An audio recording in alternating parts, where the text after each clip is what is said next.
Em nome do Pai, e do Filho, e do Espírito Santo. Amém. Muito bem, gente boa, hoje é segunda-feira, 1º de março. Estamos na segunda semana da Quaresma e a palavra está no Evangelho de Lucas, capítulo 6, do 36 ao 38. Naquele tempo, disse Jesus aos seus discípulos: Sede misericordiosos, como também o vosso Pai é misericordioso. Não julgueis e não sereis julgados. Não condeneis e não sereis condenados. Perdoai e sereis perdoados. Dai e vos será dado. Uma boa medida, calcada, sacudida, transbordante, será colocada no vosso colo. Porque com a mesma medida com que medirdes os outros, vós também sereis medidos. Palavra da salvação, glória a vós, Senhor. Meus irmãos e minhas irmãs, nessa segunda-feira a palavra apresenta um dos temas assim centrais da vida de Jesus, que é justamente a misericórdia. Jesus é Deus, que na sua misericórdia se fez homem, se fez carne, e veio buscar e salvar o que estava perdido. O ser humano, a pessoa humana perdida no seu pecado. É esse o motivo principal pelo qual nosso Senhor Jesus Cristo veio a essa terra. Podemos dizer que o único motivo, a salvação do ser humano. Misericordioso Deus que se compadece da criatura humana perdida no seu pecado, e Jesus vem ao nosso encontro para nos resgatar, para nos salvar. E essa salvação se deu na cruz, no sacrifício da cruz.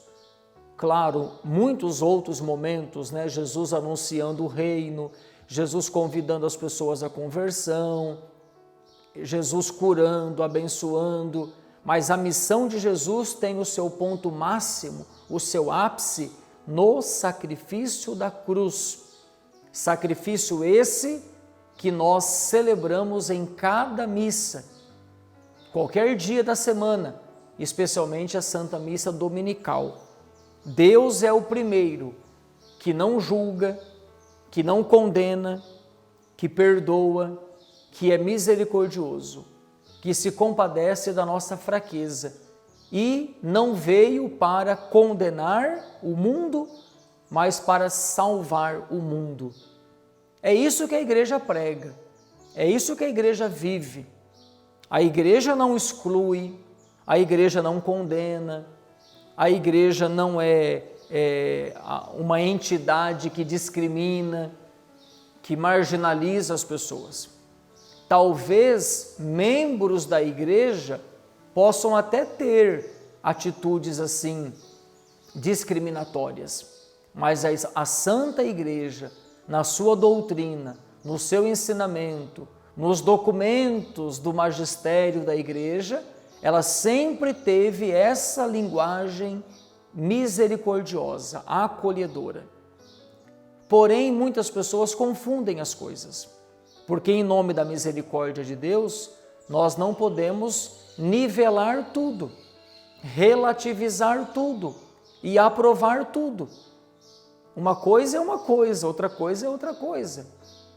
Por exemplo, a igreja, ela acolhe a mãe solteira, ela acolhe a prostituta, o homossexual, os casais que têm uma relação homoafetiva. Todos esses são dignos da misericórdia de Deus e são acolhidos pela igreja. O alcoólatra, o dependente químico, a pessoa que vive uma segunda união, uma nova união, todos esses são filhos da igreja e são acolhidos pela igreja e são chamados a estar na igreja, celebrar, viver a fé. Porém, a igreja não pode ser permissiva, conivente com o pecado. Acolher o pecador, mas denunciar o pecado, para que o pecador tenha consciência da sua condição e se converta e viva. É assim que o Senhor faz, é assim que o Senhor ensina. O Senhor não acolhe o pecador com o pecado e fica tudo bem. Não. Levi era um cobrador de impostos, era um pecador. Ele tem um encontro com Jesus e se torna Mateus. Até o nome muda, como sinal de rompimento com a vida velha. Zaqueu. Zaqueu subiu na árvore para ver Jesus. E quando Zaqueu vê Jesus, e Jesus chama Zaqueu, e Jesus vai fazer refeição em casa de Zaqueu, há aqui uma ruptura com o pecado. Tanto é que Zaqueu diz assim: Senhor, tudo que eu fiz de errado, eu quero reparar. Se eu roubei, eu quero devolver o que eu roubei. Se eu fui injusto, se eu passei alguém para trás e enganei alguém, eu quero devolver 4 vezes mais. Entende? Jesus acolheu Zaqueu, pecador, mas Zaqueu se converteu e o pecado ficou para trás. Jesus acolheu Levi. Levi se converteu e o pecado ficou para trás. A prostituta surpreendida em adultério, Jesus acolheu essa mulher. Jesus disse: ninguém te condenou, eu também não te condeno. Vai em paz, mas não peques mais. Então é preciso haver uma ruptura com o pecado. Mas muita gente hoje, marcada pelo modernismo, acha que a igreja tem que acolher tudo, o pecador e o pecado junto. Não. Por exemplo, o assunto do casamento homoafetivo. Um casal homoafetivo pode vir para a missa, pode viver a fé, pode celebrar a sua fé. Só que a igreja precisa dizer que o casamento, segundo a lei de Deus, é o casamento de um homem e de uma mulher. A igreja não pode deixar de falar do matrimônio, porque se ela falar, vai estar ofendendo o casal homoafetivo, os dois que se uniram numa relação homoafetiva. O casal, segundo os planos de Deus, é o homem e a mulher. Deus fez o homem, Deus fez a mulher, e Deus disse por isso: o homem deixará seu pai e sua mãe, se unirá à sua mulher, e os dois formarão uma só carne. A igreja não pode mudar a linguagem dela porque está havendo uma onda de pessoas que estão se unindo numa relação homoafetiva. Entendem? Não pode haver uma omissão por parte da igreja. A questão do aborto, né? Cada vez mais as pessoas querem o aborto. As pessoas não. Alguns movimentos, grupos feministas, pessoas que fazem aí o jogo de grandes laboratórios, de grandes clínicas abortistas. Tem muita gente ganhando dinheiro com essa história de aborto. Tem muito interesse internacional ou mesmo nacional de pessoas que estão lucrando com uma clínica de aborto. Então vamos legalizar o aborto, vamos matar uma vida inocente no ventre de uma mulher. Não, a igreja é contra. Agora a igreja está discriminando? A igreja está está marginalizando a mulher pobre, grávida, que precisa abortar? Não. A igreja acolhe você, mulher grávida, você, mulher pobre, você, mulher gestante que não tem condição de levar a gravidez adiante. A igreja acolhe. Existem muitas entidades ligadas à Igreja Católica, muitos grupos pró-vida que dão condição para essa mulher levar a gravidez adiante.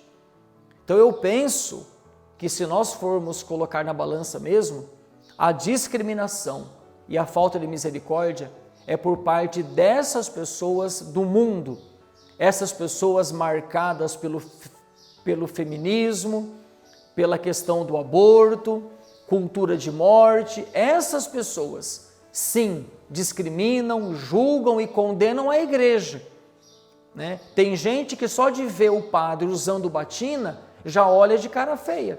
Então será que é o padre que discrimina ou é você que discrimina? Será que existe mesmo tanta homofobia por parte da igreja? Ou existe por parte do mundo uma eclesiofobia? Fobia de Cristo, fobia da igreja, fobia do sagrado, fobia do religioso. A igreja é sim misericordiosa.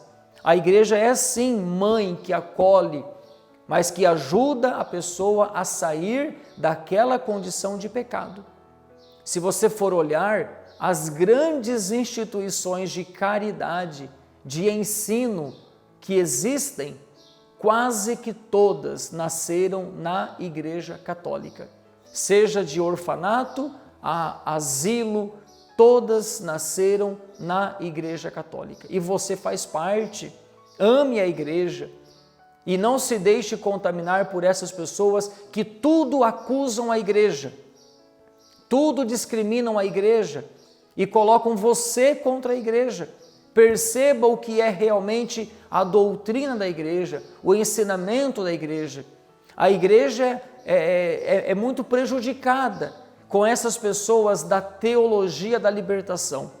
Mas existe uma doutrina social da Igreja, que pensa no pobre, que pensa no oprimido, que pensa naquele que é discriminado. Existe sim uma doutrina social da Igreja, saudável, pé no chão, ligada devidamente ao magistério, à tradição, à Escritura.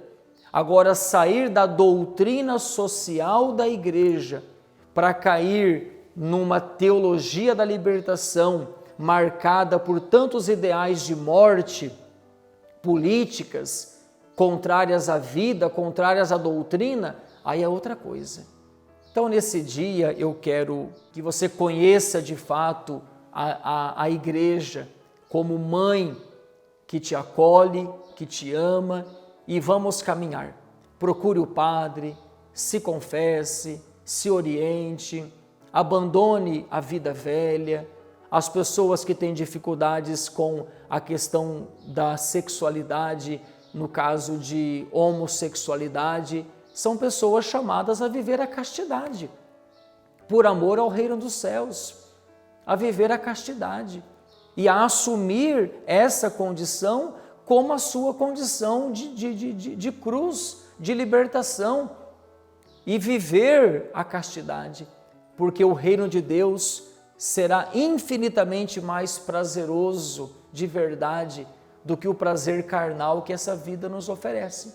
Vale a pena. Deus te abençoe, Deus te guarde e que esse tempo da Quaresma nos faça realmente amadurecer e crescer juntos na verdadeira compreensão da misericórdia de Deus, associada também, claro, à justiça de Deus. Deus te abençoe e te guarde. Em nome do Pai, e do Filho, e do Espírito Santo. Amém.